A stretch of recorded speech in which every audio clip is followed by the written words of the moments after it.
Hey everybody, welcome back to my channel. Recently I went for a staycation in Abu Dhabi with my family and I dressed up so well. I wore these super sexy looking clothes. My hair and makeup was perfect. I felt good. I took amazing pictures. It was all just amazing. But once I get back home, my sister from India, she sent me a message saying, "Why are you trying so hard?" And that got me thinking again, okay, am I trying too hard? Am I being fake? Who am I as a person? So in this video, I'm going to be speaking about how to be your authentic self using Carl Jung's Archetypes. If this interests you, then please do keep watching.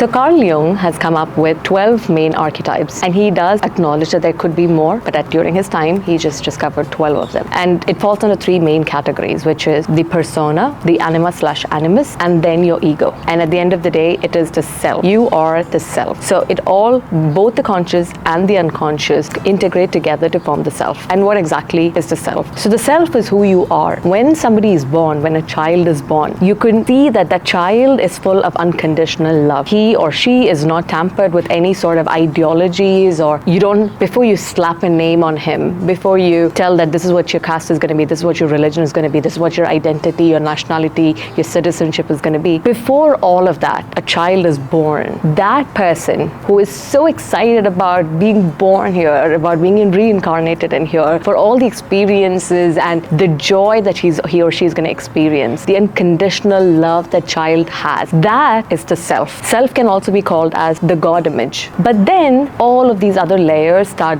putting garbage into your brain. By the age of 5, you would have already forgotten who you are. So how do we know who we are at the core and who these other biases are? It starts with number 1, your persona. So your persona is basically a social mask that you put up so that you can play by the rules and be accepted into society. And this was important for me to understand, because you can have reasonable success putting on the social mask. As a person, I'm a very sensitive person. I do not like confrontation. I don't like arguing with people. I just don't like any sort of negativity, negative energy. I'm not an extrovert. But then when I started going to work and I noticed that men and women who are assertive and who talk loudly and who express their points and stuff, they are the ones who attain success at work. I started imitating them. And the more I started imitating them, the more I got better at imitating them, and the more it came naturally to me. To the point that I kind of forgot what kind of a person I am.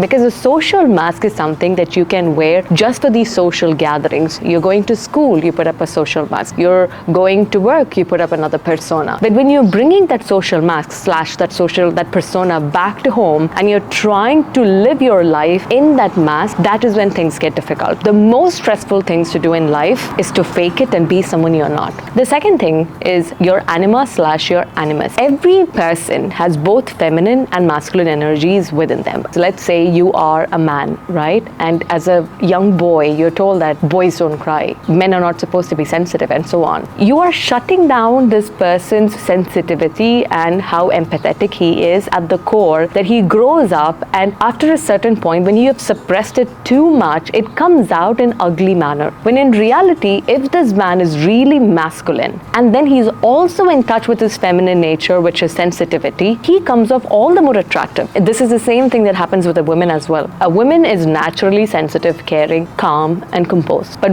or emotional, and these are her qualities. But at work, if she also takes up the masculine characteristics, which is her being assertive, her saying, this is what I want, this is what I don't want, it makes her all the more attractive, and it makes her all the more successful. So this is what the anima is the feminine nature within you, and animus is the masculine nature within you. When you acknowledge both the aspects of you and you integrate them into your soul, that's when you become your authentic self. And then comes the final thing, the third thing, the shadow. And this was so important and revelatory to me. So when you say shadow, it's like you look into what are your triggers. For me, there was a point in time where I was trying to run my own business. I was being super productive, so much clarity, no fear. So on Instagram, it comes off like I have it all figured out. I am highly productive. Don't waste time. I know exactly what is step 1, step 2, step 3. I don't even falter. And then when I come across people who don't know what they want, right? When girls come to me and they're like, how do you know all of this? So when they say that, I get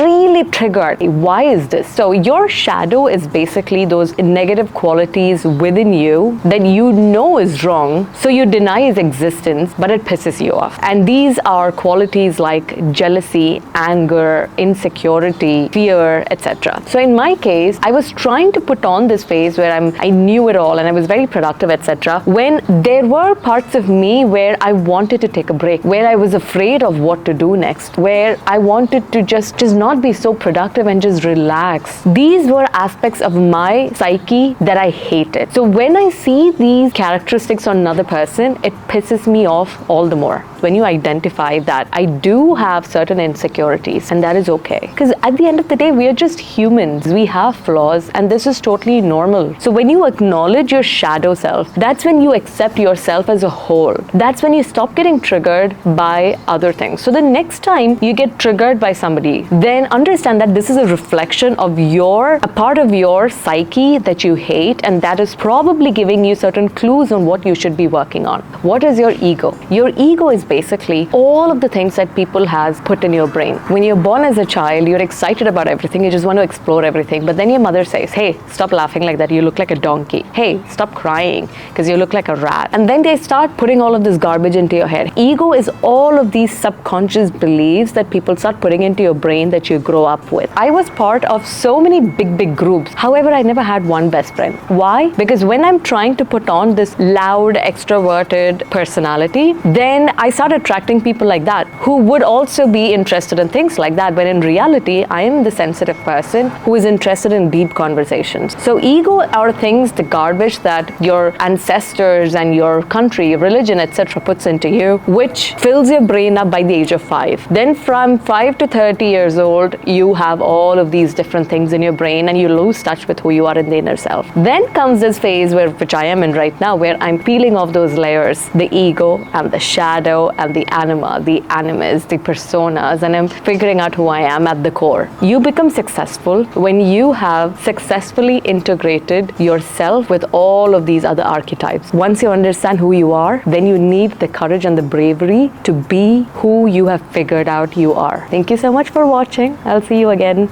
in the next video. Bye.